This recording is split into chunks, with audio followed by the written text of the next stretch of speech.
Hello there folks, welcome back to the Chap's Guide. My name is Ash and I am your host on this journey through men's style, self-development and personal grooming. Now a little bit of something outside the ordinary for my channel today. I'm going to give you a restaurant review because I know many of you folks visit London from time to time and you may be interested in finding somewhere to take a special meal or maybe something a little bit different to get you into the theme of, visiting that spectacular city. And my wife and I, or my family as well, have been doing that for the last couple of years. When we visit London, we like to have a meal somewhere nice. Often it's not cheap, but now and again, I don't mind spending some money for a bit of a heritage occasion. Maybe a year or so ago, we went to Rowley'S, which is near Covent Garden. Really lovely meal, spectacular. Earlier this year, in June, we went to Wilton's, which is a famous sort of fish-oriented restaurant just down the end of Jermyn Street, not terribly far from where I went to just a couple of days ago on Saturday evening. Because my family and I, we were in London for a sort of cultural weekend, which we like to do once or twice a year, because we only live about 150 miles from London. So we tend to go up on the train, stay overnight or maybe 2 nights as we just did, and then visit new installations at museums and so on, and have a lovely meal. So we decided to go to Rowley'S restaurant. Now Rowley'S is on Jermyn Street, right in the heart of St James's in London. It's just a stone's throw from, I think it's Leicester Square, and it is very popular. It's got quite a reputation as a fabulous steakhouse. So this is not for vegetarians. If you like a good bit of red meat, occasionally, like I do, I'm not a big red meat eater, maybe once a week, but I do enjoy a steak. And Rowley'S has this reputation of being one of the finest steakhouses in the UK. So we booked ourselves in advance, way in advance, because we knew we were going for about a month or so. So we reserved a table for 3, my wife, my son and I, for 7 p.m. on Saturday night. Now Rowley'S history goes back quite a long way, in a way. The site in which Rowley'S restaurant sits in used to be a famous butchery store. I believe it was run by a company called Rowley'S, and they had a number of royal warrants for the monarchs of the UK and the royal family going back 200 or so years. And that is reflected in the decor inside the restaurant today, because even though that butchery store ceased, that business quite some time ago, Rowley'S has been in existence since, I believe, the mid-1970s, so it's over 40 years. They've been a restaurant, but the inside still bears a lot of the original, I'm not going to say architecture, but some of the decorative features. So the walls, they've got beautiful ornate tiling, big mirrors. The ceiling panels, they're painted porcelain of something, but it gives you the impression of quite a high quality restaurant when you walk in. Now it's situated at 113 Jermyn Street. Now Jermyn Street for Chaps is the Mecca, because it's got all of those very famous venues that men love. Turner and Turnbull and Asser shirts. You've got numbers, you've got all the shoe manufacturers, Edward Green, Cheney, Church, Crockett and Jones. They're all in the street, and amongst a number of other, spectacular stores as well, selling, you've got Harvey and Hudson, you've got Hilditch and Key, all these men's apparel and accessories. And then you've got just a few little restaurants. Wilton's down the far side, and Rowley'S nearer to, Leicester Square. Now when we walked in, it was a Saturday evening, 7 p.m. It was a dreadful day in London. It had been raining all day. There were protests in the city as well, lots of people there.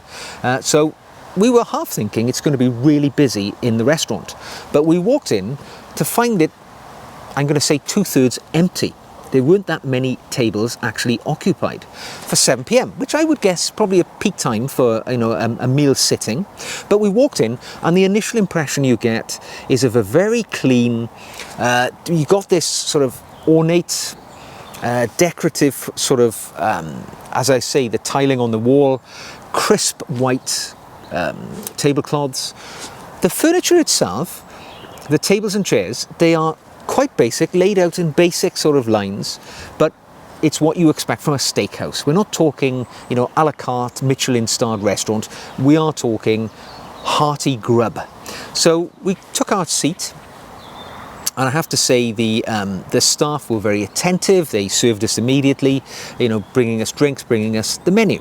The menu itself is rather straightforward, all right? As you might expect, this isn't a fancy restaurant. It's a restaurant where people go to get hearty food.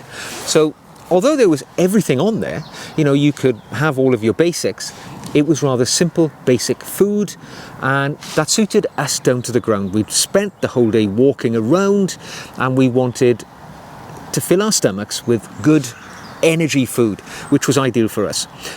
And I like to see menus which are pleasingly simple as well, all right? Because if you've got umpteen different things on that menu, I often think to myself, my God, you know, if they've got hundreds and hundreds of ingredients to keep track of in the kitchen, it's going to take ages for the food to come. How fresh is the food? When I see a restaurant which has a small number of, you know, simple dishes, I know I'm going to get the sort of food that I like. So our choice for our initial course, our starter course, and we all chose the same thing. We chose a prawn cocktail starter. Now, you know, those of you out there who are fancy eaters, you will think we're Philistines, but we like it, right? So it was a prawn cocktail starter. It was 16 British pounds, and it was what I would describe a pretty standard prawn cocktail. It was king prawns, so there were loads of prawns in there, in a simple sauce, slightly piquant, nice bit of spice to it. You know, you could tell you'd eaten something with a bit of flavour, but loads of prawns in this thick, creamy sauce on top of a bed of crispy salad leaves, which had been shredded, and the whole experience was pleasant, rather enjoyable. It was a good choice. Other choices we could have gone for, you know, we could have had a bread basket, we could have had soup of the day, which was £11. A salad would have been £12, white bait, if you like your fish, £14, and a salmon pâté starter, £16. So lots of choices, but I'm very pleased that we chose something nice. We were served quickly, and the food was placed in front of us, excellently delivered, and as I say, you know, it tasted fabulous, which is what it's all about. And that Mary Rose sauce, lingered on the tongue. Really enjoyed it. You know, we all agreed it was wonderful. Now for our main course, it's a steakhouse, all right? So when you go to a steakhouse, what are you going to order? It's not going to be the fish. So we decided to go for the pretty basic choice, which was their house speciality, sirloin steak. Now there were plenty of other options available on there. You know, you could have had chicken supreme, you could have had umpteen other things, particularly fish. But for us, this was all about the steak, and the sirloin steak which I ordered, I asked for medium rare, and my wife and son asked for medium. So it'd be interesting to see when they came out, were they all cooked somewhat, you know, to our taste. The price point, I believe, was £38 for the house special steak. Now that was your steak of choice, which I believe was 220 grams in weight. You also had Rochefort butter with that steak, and this is the key thing, unlimited fries, all right, so chips, as we call them here in the UK. So you can eat as many chips as you like. They will just keep bringing them to the table. And they did, but more of that in a moment. So we ordered our steaks, and we sat back to relax. Again, service was nicely timed between the delivery from starter and the main course. And to go along with our steak, we ordered, my wife actually ordered a Sauvignon Blanc. I know you're going to say that's a white wine. What are you drinking white wine with steak for? It's, you know, what are you, a Philistine? Well, actually, I don't really drink very often, and when I do drink, I dislike red wine. It's the tannins in the wine cause me to have a headache. It's not a pleasurable experience for me. So whilst you might say I'm a monster for drinking white wine with steak, I drink what I enjoy for my taste, and my wife is similar to me, so we had a bottle of I forget exactly what it was, but it was a nice little, it was an Abbey Sauvignon Blanc, French, 2020 vintage. It cost £40, so that's what we had with our £38 main course. I also ordered a side of tender broccoli, tender stem broccoli. That was £8 additional charge, and it all arrived, and I have to say the steak was heavenly. It was an absolute joy. My medium rare steak was cooked to perfection to my taste, and my wife and my son also, their steaks were medium to their taste as well, so it had been cooked to our bespoke requirements. Interestingly, they brought the steaks on a large platter already sliced up, and they placed a plate warmer on the table so that the steaks wouldn't get cold as we ate the individual slices. And also, halfway through eating, they came and turned off the plate warmer, so extinguished the flame, so that it didn't continue to cook our steaks and alter the way that it, turned my medium rare into a medium. So that was good, attentive service from the staff. I was pleased with that indeed. After we'd scoffed away through half of our steak, staff came over. "Can I replenish your fries, sir?" I said, yeah, why not? They brought a little container, more fries, and off you go. Another serving of fries. That was more than enough from me, but my son, I think, had 3 servings, and they kept coming over and asking, more fries, more fries. So truly, the unlimited fries offer is a genuine offer, and of course, potatoes are not expensive. Fried potatoes are not a challenge for the chef, but they were all freshly cooked, and actually it was a really, really superb and hearty meal. Now, after the main course, which was, I took advantage of the unlimited fries offer, and I'd had that hearty starter, I really didn't feel like launching into a dessert. However, I felt that as, I was going to give this review of Rowley's, I had to try at least something. There was a nice selection on the menu, you could have ice creams and things like that, but I opted for something which I felt would be light, and that was the Eton mess, which I'm sure you're aware is a mixture of strawberries, of meringue, and of cream in a lovely sort of homogeneous pile, and it was heavenly, I have to admit.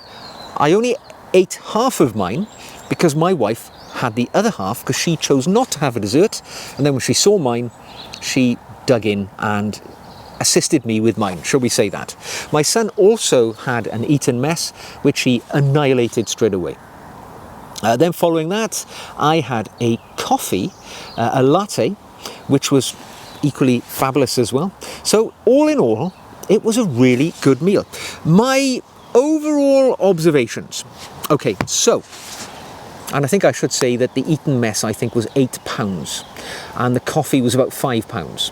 So the bill for the 3 of us came to a little bit shy of £300. I think it was £290, which did include a 15% service charge. All right, so that's added on, so you don't have to worry about tipping the staff, how much to give them. It's already included in there. If you're not comfortable with the service charge, or you want to give more or less, obviously you can make your server aware of that. But Dominica, who served me, was very much worthy of the 15% service charge, and I was happy with that level. As I've talked about in other videos about gratuities and tips, you may want to explore a bit further. Maybe ask your server, is this service charge in addition to your salary, or does the restaurant include that service charge within your salary payment? And then you can make your decisions around whether you want to tip or not at that point, but that's a matter for you. So my experience of Rowley's was positive. It was towards the high end of cost for what is essentially a relatively simple meal. All right, so, £38 for a 220 gram sirloin steak with chips, fries, is a little on the expensive side, but don't forget we're in the heart of one of the largest cities, one of the most culturally diverse cities, and shall I say, those are code words for expensive cities in the world. So for me, I think it was a comparative amount of money which I was prepared to pay. The ambience in Rowley's was a little strange. That's the only thing I would say is a caveat. For a Saturday night at peak time, at one point there were probably only about 3 or 4 tables occupied when there were probably about 15 tables in there. So it did feel as if it was under-patronised. And, the people in there, I was wearing a collar and tie, but people were casually dressed, some were very smartly dressed. So it was a good mix of people. A lady sat at the table next to us, single woman, eating a meal on her own, and she propped up her mobile phone on the sort of salt cellar and sat there eating her dinner alone, you know, watching downloaded footage of something or Netflix on her phone. So in some ways it's very stylish, very, you know, smart, but in others there was certain elements of uncouthness also present in the room. All in all, I would give it these scores. So, scores out of 10. For the starter, for my prawn cocktail, I would say 7.5 out of 10. Good meal, enjoyable, filling, lots of prawns, but nothing particularly special. For my main course, which I had sirloin steak with unlimited fries, with Rochefort butter on top, and also tender stem broccoli as a side, I would again score my meal 7.5 out of 10. It wasn't spectacular, it was a lovely steak, but nothing out of the ordinary. My dessert, which was Eton mess, I would score it 7 out of 10. Nothing special, but enjoyable. Overall, for the value, for the meal, I would say 7 out of 10. It's towards the more expensive side, but then you hope to get better component parts to your meal if you're paying a little bit more money. Also accepting this is a very expensive place in which to eat in the middle of central London on a Saturday night, but 7 out of 10. The ambience for the restaurant on a Saturday night, I would score it at 6. As I said, it wasn't full. There was no sort of background music, so you could speak quite nicely to the people you were with. Be great, perhaps, you know, if you're out for a business meal and you don't want anything too fancy. But having people sat at tables watching mobile phones as they were dining alone kind of took the edge off it being a special venue. So overall, my score out of 10 for the whole shooting match at Rowley'S of Jermyn Street is 7 out of 10. Average. I probably wouldn't go back there because there are so many other places I want to go. I would rarely go to the same place twice, but perhaps there are other places which I would visit twice before I would go back to Rowley'S. So there we go. I hope you've enjoyed this review of Rowley'S restaurant on Jermyn Street in London. Maybe worth a visit when you're in London next, but maybe not for a special occasion. So, if you've enjoyed it, give it a thumbs up. If you'd like to see more, click the subscribe button. If you'd like to support the channel, you can leave me a comment, you can buy me a coffee, you could become a patron, and then you'll benefit from the additional video content which I produce exclusively for my patrons each and every week. So until the next time, enjoy your next meal, and I'll see you again very soon.